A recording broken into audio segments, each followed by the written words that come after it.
Hey everyone, thanks again for tuning in to our channel here. We've got another fantastic episode of Magic Land's Big Dark Room. Today we have the WIG in the house. Going to be playing some amazing music, and we're going to get right into the interview and really get down to the nitty gritty of what goes into the mind of the WIG. Yeah, All right everyone, let's take it away.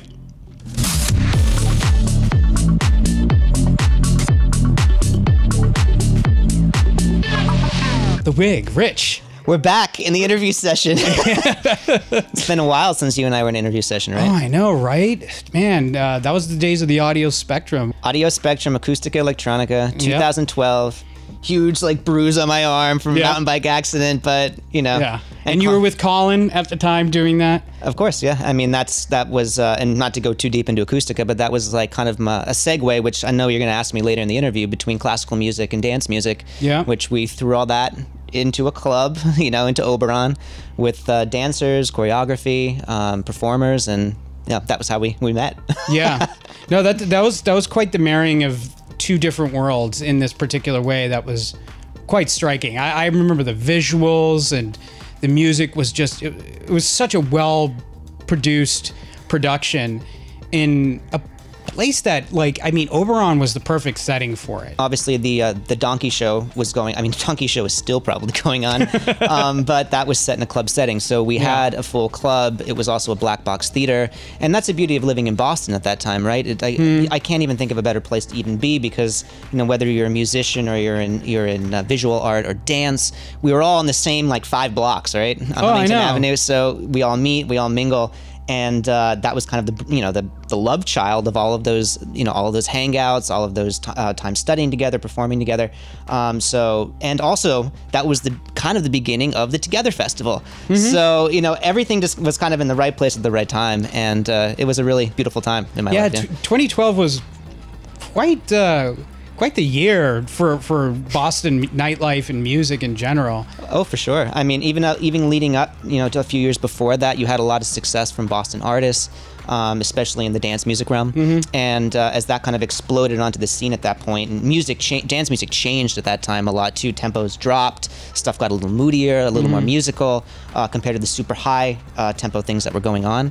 But yeah, Boston was just a great, and it still is a great place to be, but it was, such a crazy collection of people in one space in one time, you know? Oh, I know. it just reached this zenith level of craziness at that time. And it'll, you know, I don't want to say it'll come back. It never left. It's just, you know, we're dealing with the aftermath of a global pandemic. I mean, we can, that's all we can do, you know, it is try to kind of get back into the swing of things. And what better way to do that with music and like art? Gives people that semblance of normality in that way, you know, or familiarity more so, where this is something that we can relate to and we had fun with, and calm the nerves and come back together again as people. Absolutely. I mean, I couldn't agree more. Yeah, for sure.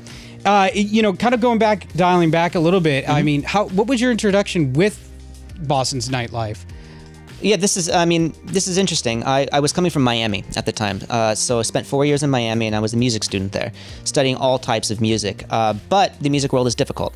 So usually the more niche you get with your studies and your performance specialty, you know, the more likelihood you have of getting a job. So toward the end of that study in Miami, which I was into the nightlife scene there. You know, Miami's totally different now, but you know, where Wynwood Walls is now and all that art, you know, it was pretty run down, and you know, you had clubs like Vagabond, PS14, excuse me, Techno Tuesdays at the White Room, like, you know, pay the dude on the street $20, not, you know, to watch your car, that type of thing.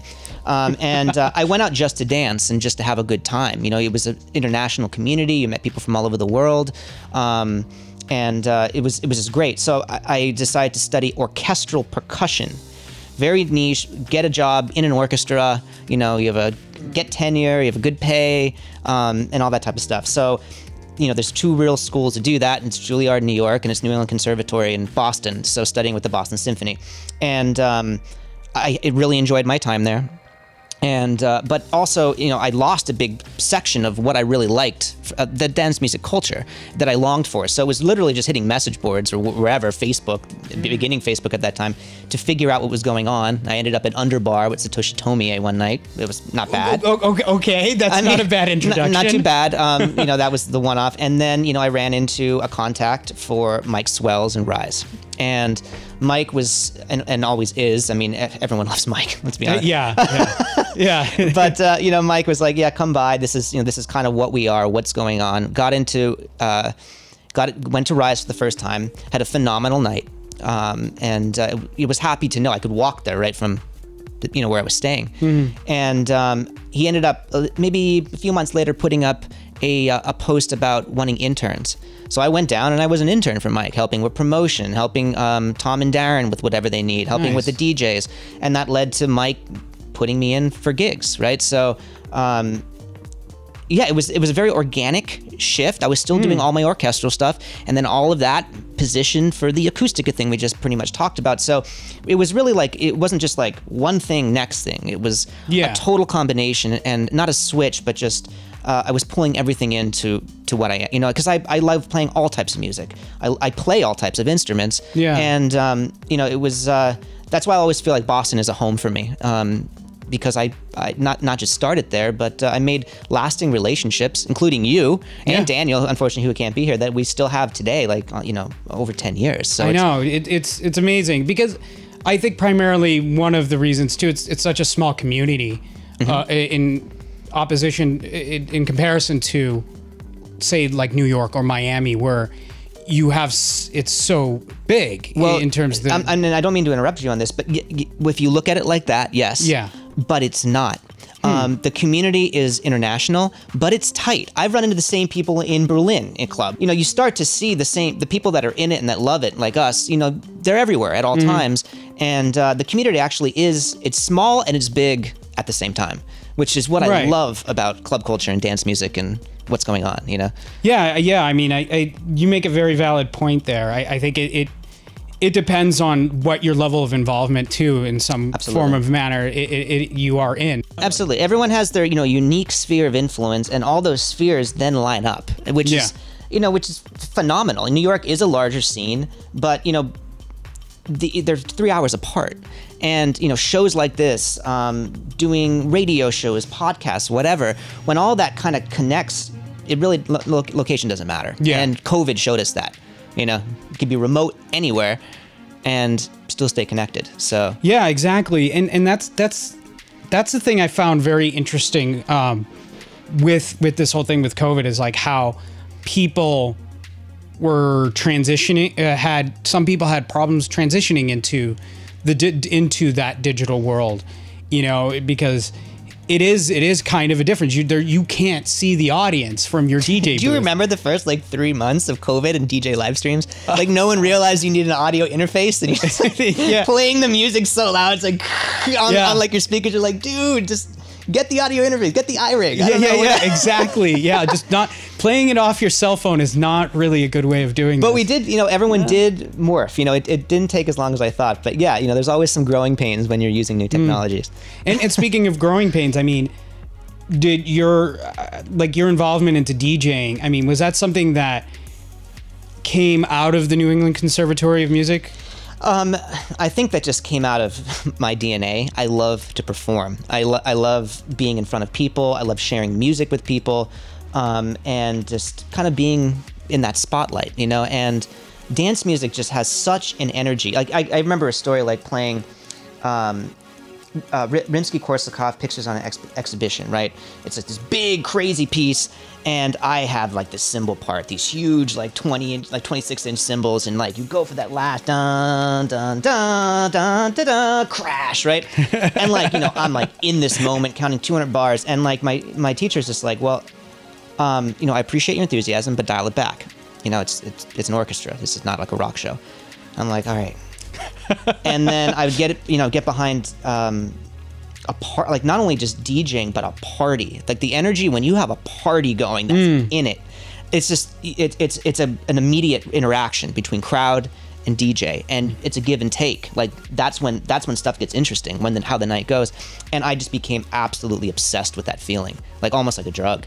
So, you know, it forced me to practice. It forced me to like upgrade gear. It forced me to go out and meet people, to, you know, step out of the box or step out of my comfort zone to try to figure out situations to get better, to learn more, to be more involved. So. And was your musical training really helped a lot with the DJing in terms of your discipline? 100%. You know, obviously knowing music theory and harmonic movement is a big deal, but even more than that is the work ethic that they instill in you. So, you know, to take an orchestral audition or to even get into a school, it takes thousands of hours of practice. I've been practicing instruments since I was 4 years old. And like I've gotten to a point now where I can sit down with the instrument in 15 minutes and just be hyper focused. And I find I get better more out of those practice sessions than if you're in a room for hours, right? So I literally just took that type of prep work and put it into DJing and broke a CDJ apart as an instrument.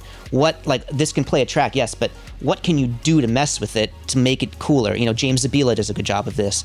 DJ Spen, Charisma, they play the instrument, and that's the beauty. That's why I laugh when I hear it's like vinyl, digital. It's like all of you are missing the concept. It's what can this do and what can you make it do that makes it special, right?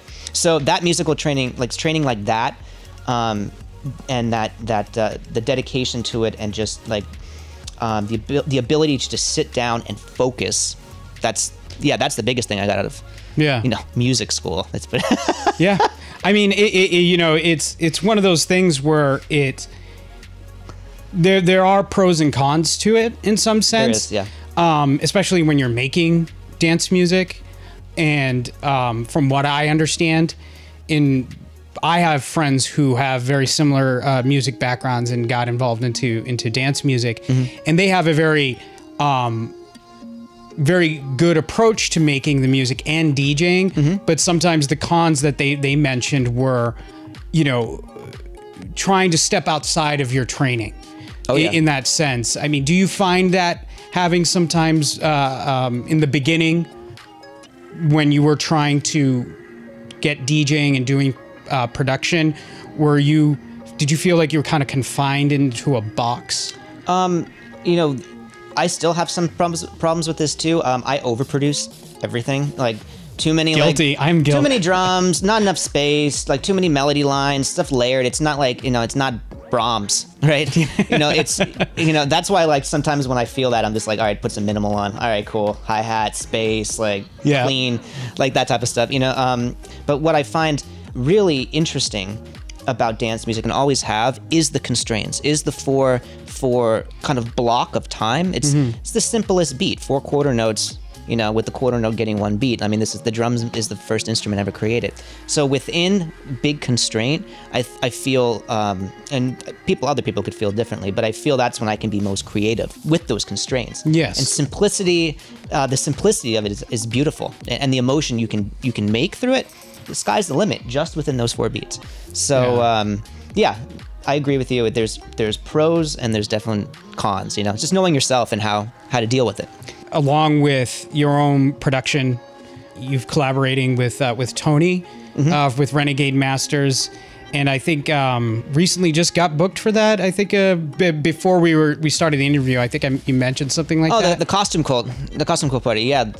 What up, Costume Cult? I mean, they're amazing. They're a Burning Man group from New York, and it's all about costumes, what you wear. They do fashion shows, thing. They set up a great camp with like New York City skyline out in the playa, stuff like that. And they throw these banging parties. Like everyone will be like in blacklight paint, and it's that's amazing. No one's seen each other in over a year, so hopefully I survive this weekend.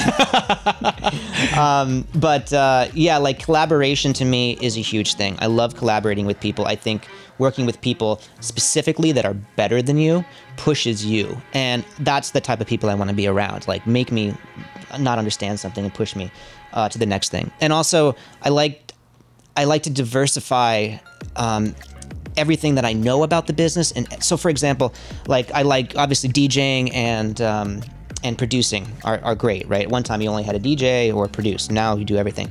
But I like being involved with the record labels, you know, which maybe we'll touch on.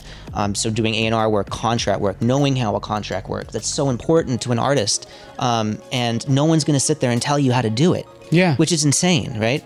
Like, I mean, people have signed, and unfortunately now with the resurgence of the original, like especially like Chicago and Detroit producers, you know, they were young kids, the labels were young, they signed off like rights on all their songs right off the bat from the beginning, and now that stuff is just owned. You know what I mean? And they have very little leverage of how it gets put out and what's going on with it.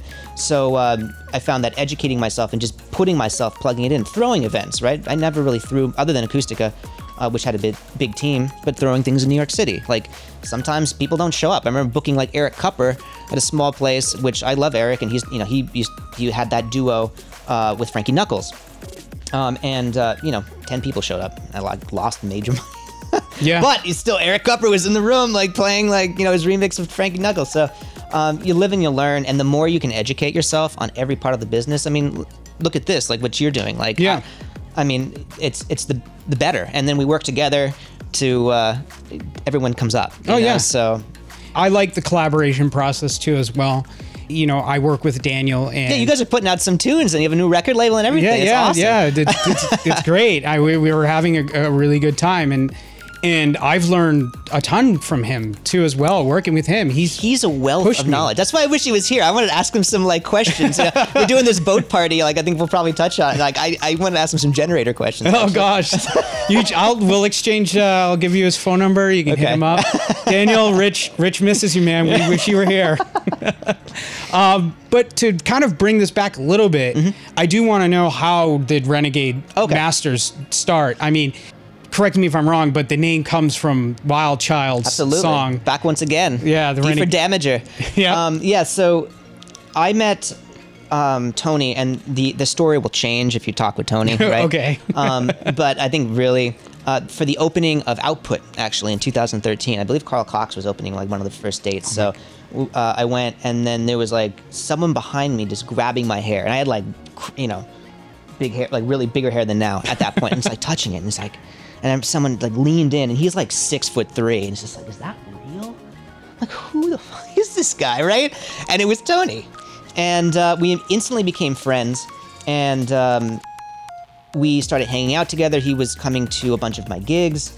I was performing quite a bit at Cielo at that time in New York, and he would show up in like a wig with like platform shoes and like this suit, like crazy suit. And he had this other woman. They had a crazy duo called Unicorn Smack at the time, where they had these alter egos. They would only speak in German, like a German accent. I had them actually at Acoustica. They did a great job. And they would play like crazy disco electro type of stuff.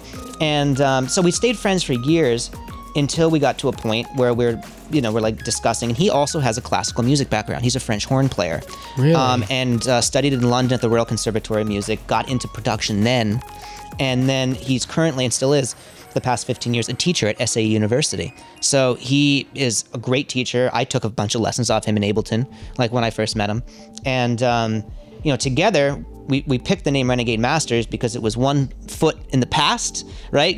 But it's 1 foot like now, because everyone knows that sample, right? And it never gets old. No, it definitely doesn't. And it's like, you know, Tony and I have also a bit of an age difference between us, and a height difference, and like a body, you know, everything. You know, that's so funny. That's literally what Daniel and I are. Daniel is about 10 years older than I am. He's 6'3", 6'4". Yeah, you guys could step in. Like, if we have a gig, we can't make it, we just put a wig on you and send you in. That would be hilarious. I mean, honestly, nobody would even notice. They'd be like, oh shit, yeah, there they are. And that's amazing. And like, I love that, right? Because you turn on like Circle, or you turn on like Boiler Room or whatever, and you have like Tale of Us up there, and everyone's like in their dark shirt and like all in this like moody techno. And there's nothing wrong with that. I love like business techno, you know?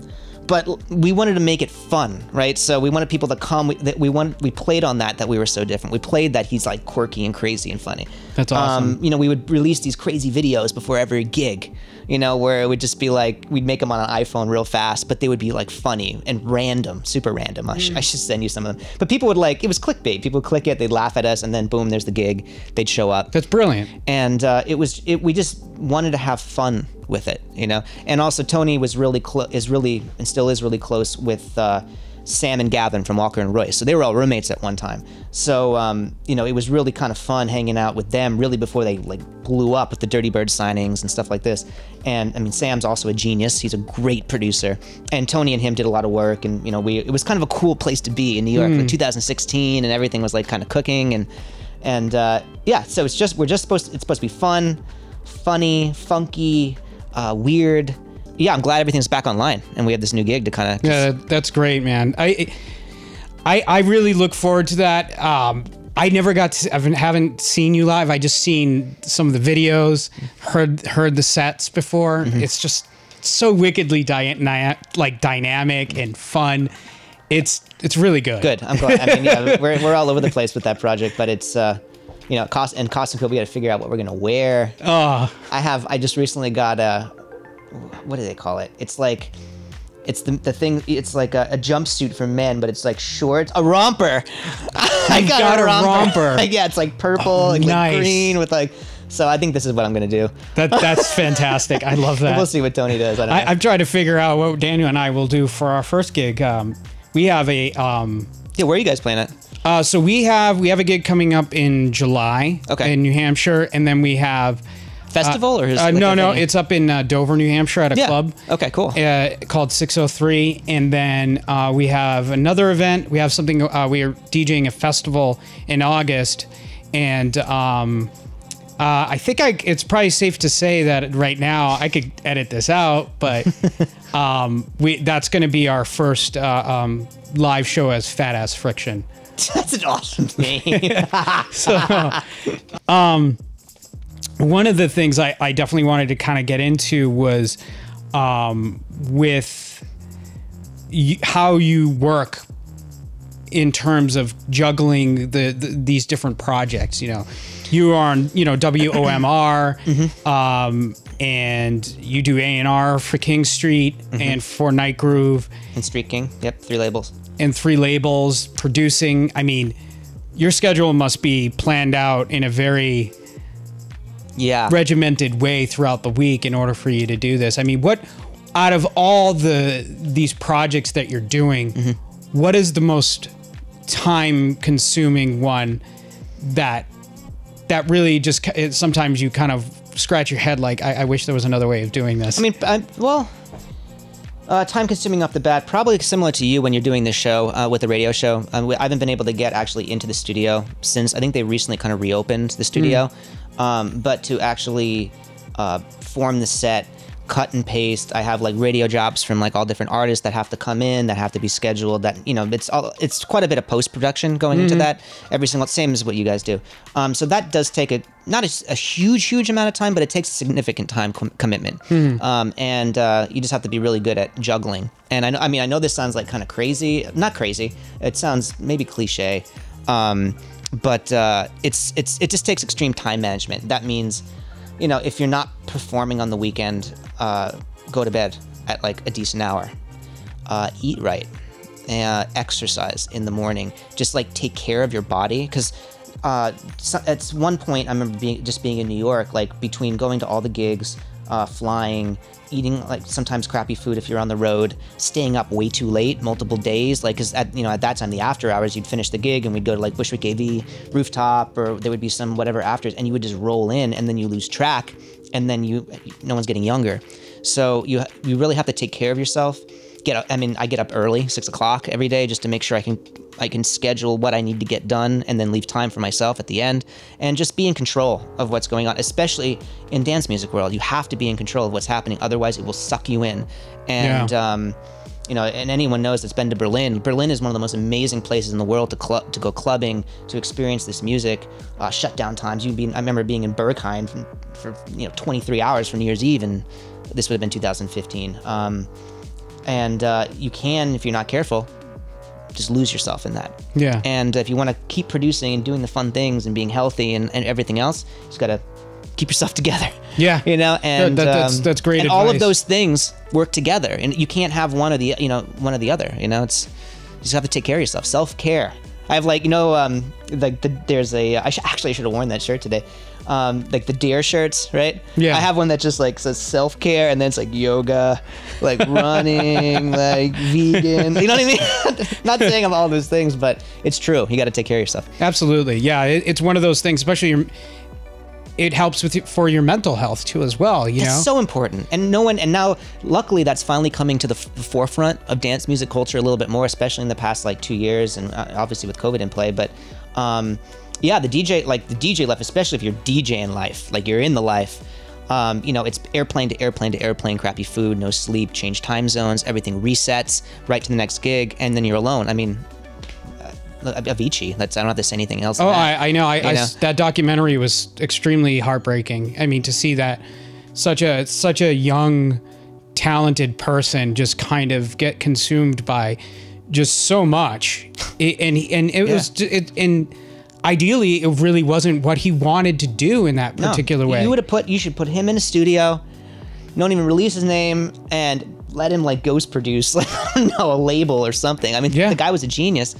It's just, we're sending tracks to Laid Back Luke on the internet, and they blew up. So that's a case in point. You just have to like absolutely keep it together.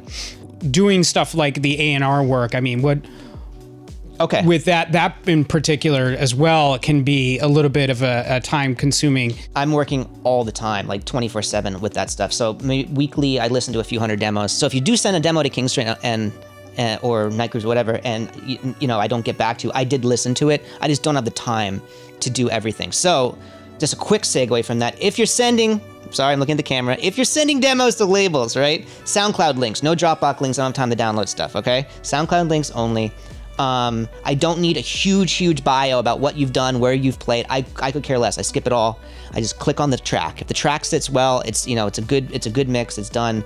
That's all I need. And if someone doesn't answer you, just know it's not personal. It's just we don't have the time. Yeah. There's just too much music. I mean, I think Spotify releases like thousands and 40,000, or no, I think it's Beatport, 30,000 tracks a day or something. I forget. Well, no. You're right about Spotify. Spotify really 40 to 50,000 songs are uploaded to Spotify every day. Right? That's it. It's time consuming. It's amazing though, especially like when I can find an artist that does extremely well and that leads to other things. Or if I think the track would be, I can't personally sign it, I will send it out to other colleagues, just to take a listen. Usually they'll get a signing through that, and forming these relationships.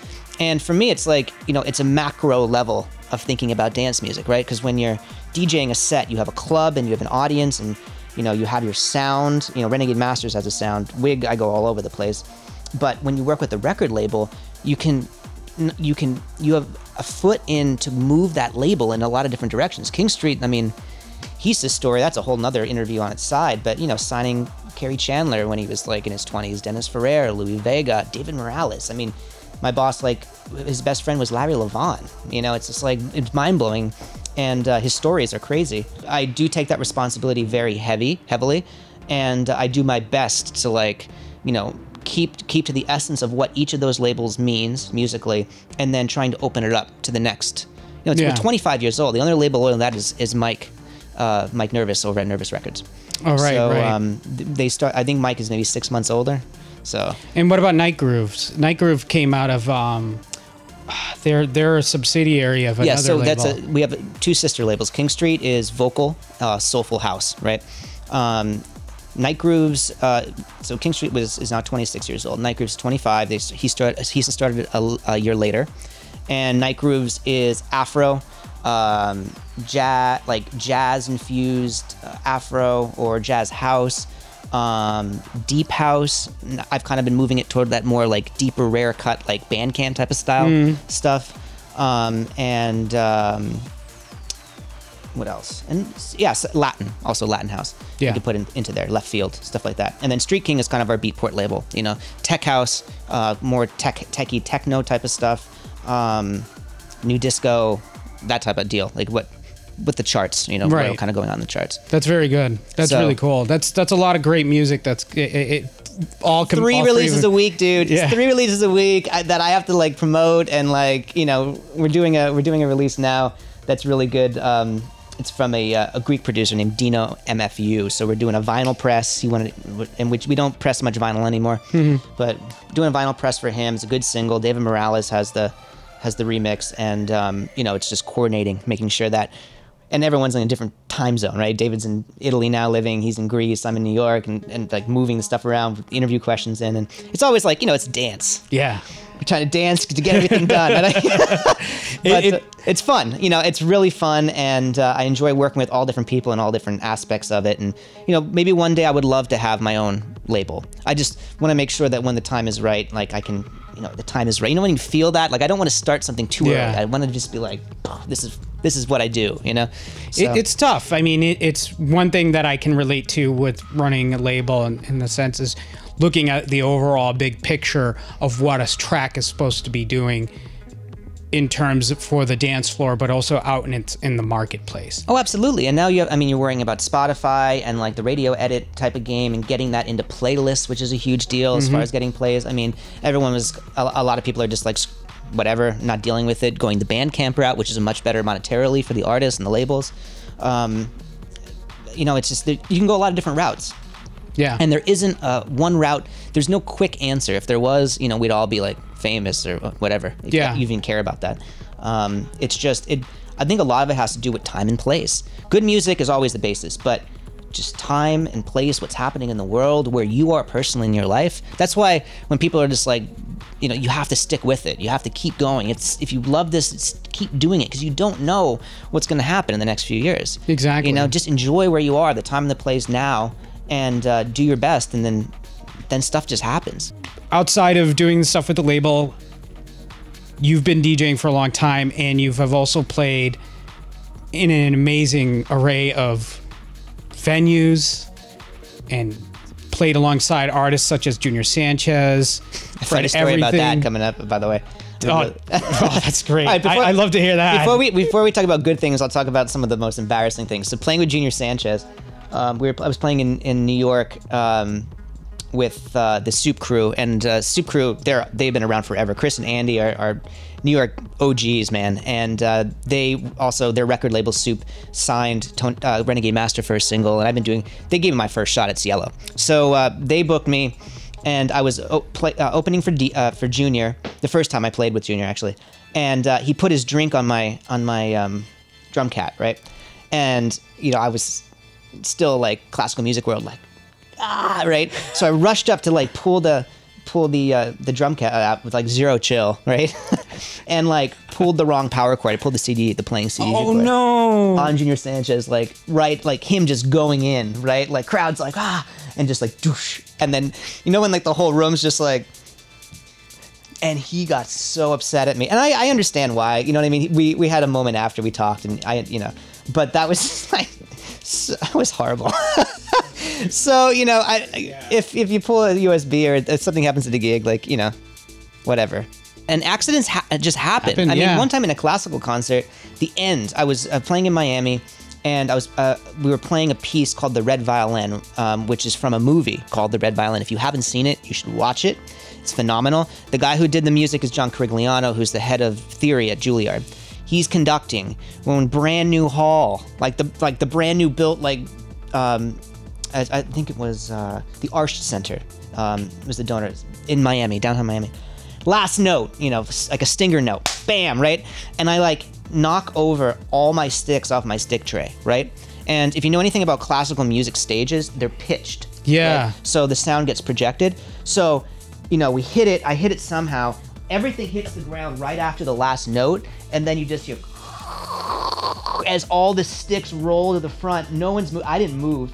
I'm just like sitting there, like looking down. And the cool thing is, like when you have good colleagues and you're friends with your orchestra, you know, as the sticks move past, you know, like the brass section, you know, one guy grabs, trombone player grabs it, the violin, you know, second violin grabs it, and they hand it underneath back to me. So it wasn't like, obviously everyone knew I did it, but it was done classy. So it happens. Everything was fine, and it was just an accident. Damn, man. So wow.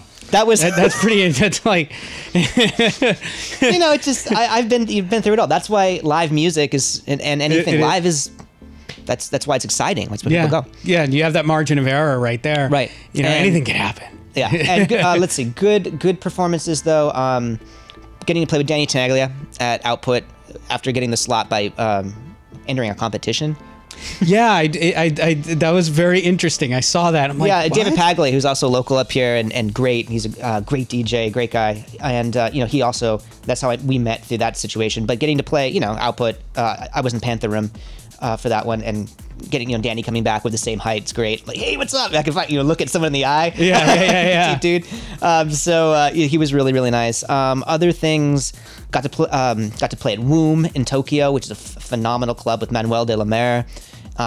Super chunky tech guy, really fun. Closed out with Suicide Circus in Berlin. At like 11 o'clock in the morning. Ended with like CNC Music Factory track, like this. That's fantastic. Whatever, like crazy stuff. People love, just to go nuts there. Tresor. Yeah, that was the other one. The Globus Room. Yeah, Monday nights they do vinyl nights. So at the time I was still living with Eli Goldstein from Soul Clap. They were my upstairs neighbors in Brooklyn.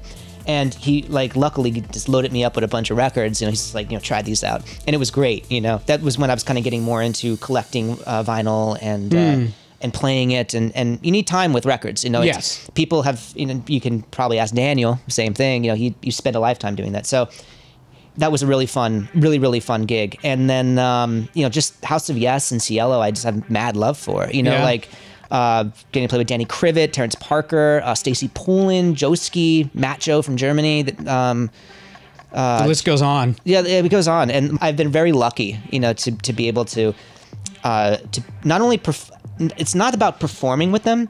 For me, it's like after my performance I don't really care about that much. It's watching them play. I've learned so many things, like using when I had DJ Spen and Charisma separately, not together. They play together a lot, and how they use an acapella on a cue button, right? And like use that, and then tap it like a percussion instrument, and then extend it. Yeah. As a musical element, like I just blown away. Same thing with like I remember I opened up for Antoine Clamaron. Yeah. And this was like in early 2000s, and still using vinyl, and he comes in, throws down the record, and then I see him load in a CD. And you remember the old CD players? They were on the panel, and he was using it as a third player. Yep. And I was just seeing him use like a third record, and that was the first time I've ever saw that like intent. And he just blasted the set, like just, it was hardly any breakdowns. It was just like doom, just because he had that CD DJ. Yeah. He was able to keep those transitions seamless and like constant. Yeah, that's amazing. You can learn like I said, if people do the work and they have that experience, like it's your duty just to watch and learn, and that's how the culture progresses, right?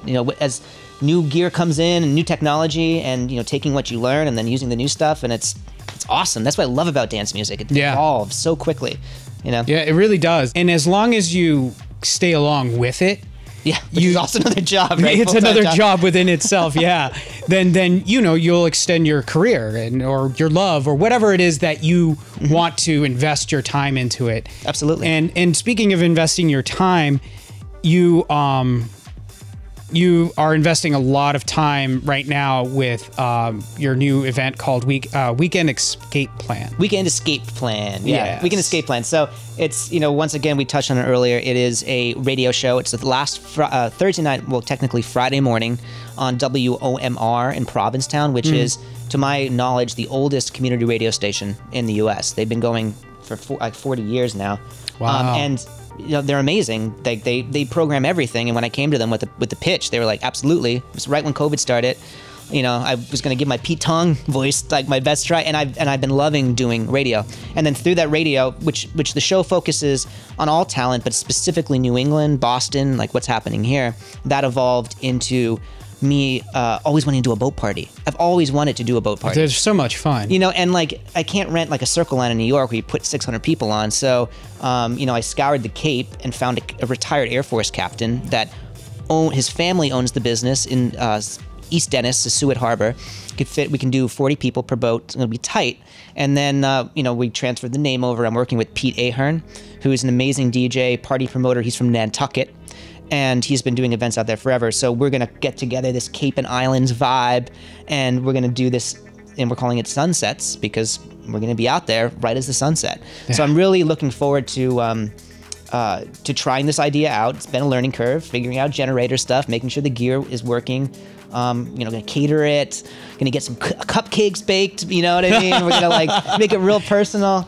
And nice. We're just gonna make, and it's safe still. You know, if people have problems with COVID, it's open air. We're gonna be moving, and it's just like kind of like a love child of an idea. Maybe we can make it bigger, but for me, it's just a fun little party. And boat stuff like that is really popular in down in like Miami and things like that. Absolutely, but this vibe is going to be different because the boat, number one, the boat is really old. Everyone knows it. It's called the Albatross, and it's a fishing boat. So the DJ gear is set up on the fillet table, right? Like where they fillet the flounder.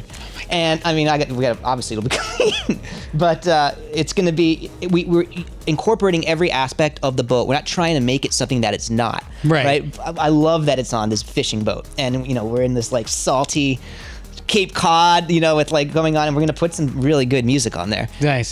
So June 20th, July 17th, and August 14th, the dates, and then in the bottom of underneath the YouTube here, we'll put the link if anyone wants to come. And nice. You got to jump on it now because it's only so many tickets. I hope I can jump onto it. It's June 20th is the first party. First party, yeah. So and if it's really popular, I think we'll probably maybe add some more dates, but let's just get through party one. Yeah, let's do it that way. And speaking of DJing set, obviously you're going to play for us afterwards. Yep. Here, and since you've been putting out a lot of new music, and you have been putting music out for some time, I mean, this DJ set, you're going to incorporate a lot of your own original music. Exactly. So what you're going to hear for this set is music. How I kind of talk about it is I touch. So it's going to be tracks from the WIG tracks. It's going to be Renegade Masters tracks, and it's going to be music that I've personally A&R'd for the label. Some stuff that might be out, and some things that literally I'm just finishing deals on that hasn't been played ever before. And then we'll put underneath the video, we'll put a little playlist so people can kind of check it out. And the first track we're going to open up with is a brand new single of mine.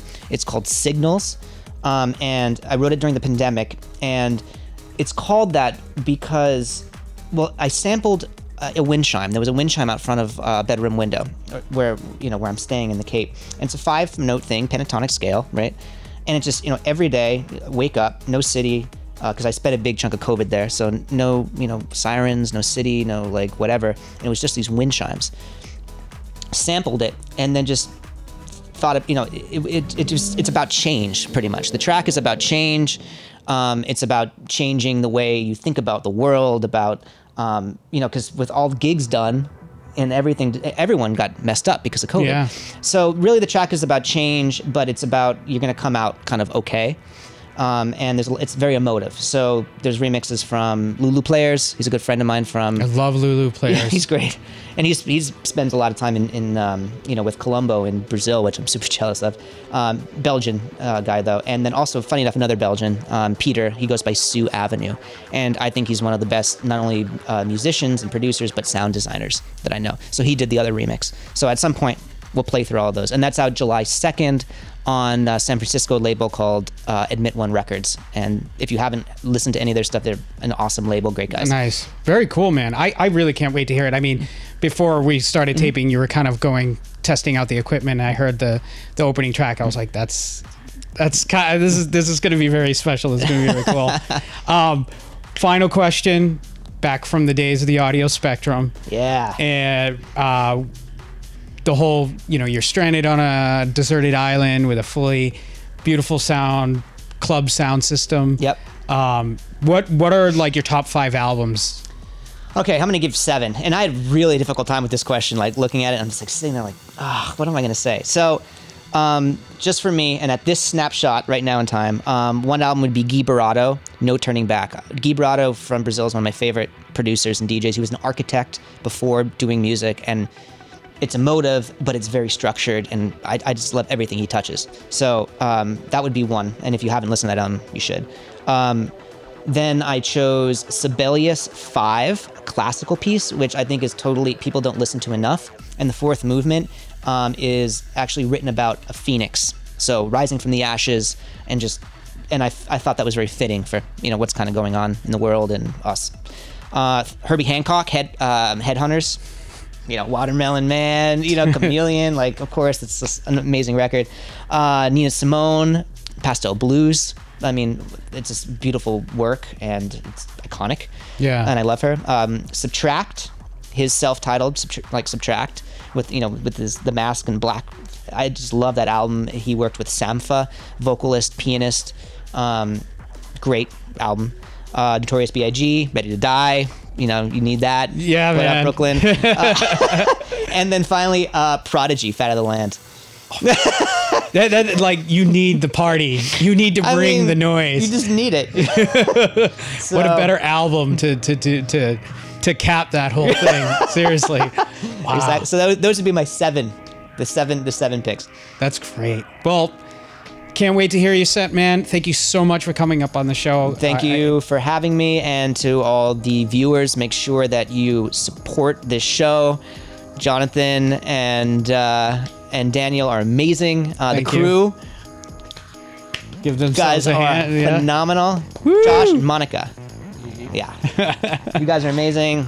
Makeup is done perfectly. Nice. So yeah, you guys are doing a great job, and keep doing that, and please keep supporting. Thank you. Viewers. Appreciate. Thanks again, everyone, for checking out today's episode. Make sure to subscribe to our channel and also head over to magiclandentertainment.com and once again, everyone, thanks again for tuning in to today's episode of The Big Dark Room. Make sure to subscribe. Ancient Egypt. I need to like put this at the end like that. Once again, thanks everyone for tuning in to this week's episode of The Big Dark Room. Make sure to subscribe to our channel and head over to magiclandentertainment.com and subscribe to our website mailing list, where you'll get all the latest updates from Daniel Svelte and I from Fat Ass Friction, Svelte and Santarelli, and Magicland Music. All right, have a good one, everyone.